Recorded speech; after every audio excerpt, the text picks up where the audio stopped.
في شأن آخر، أكد وزير التهيئة العمرانية والسياحة والصناعة التقليدية عمار غول على ضرورة التوجه نحو سلم تدريجي لأسعار الخدمات السياحية بما يتوافق مع خدمات جميع الفئات الاجتماعية. تصريحات عمار غول جاءت خلال الزيارة قادته إلى ولاية إضرار والتي غطتها عن قناة زير نيوز وردة بندريس، والتقرير ابتسام شايب.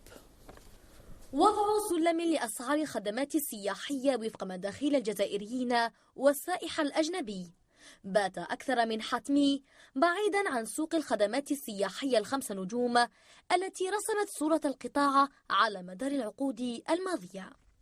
لازم تكييف الأثمان، لا يمكن أن ننافس في المنطقة تاعنا ماناش وحدنا إلا من خلال أثمان معقولة مدروسة وكذلك تتماشى وحسب ما هو معمول به عبر الدول.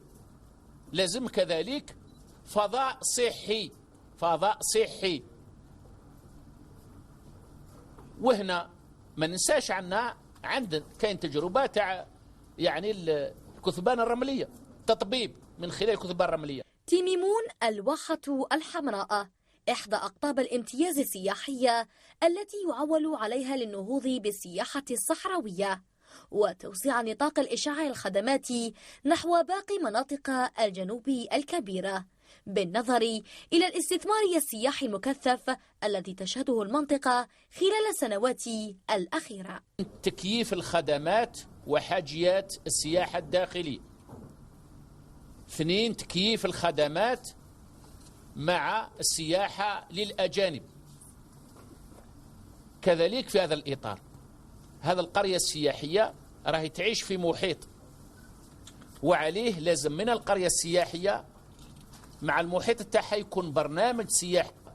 توجه الحكومة نحو إقامة قرى سياحية في عمق الجنوب الجزائري كمسعى لإنعاش السياحة الصحراوية التي ظلت لسنوات حبيسة غياب المرافق وهياكل الإيواء، والغاية إعادة الاعتبار لمناطق بقيت لعقود مهجورة من قبل السواح.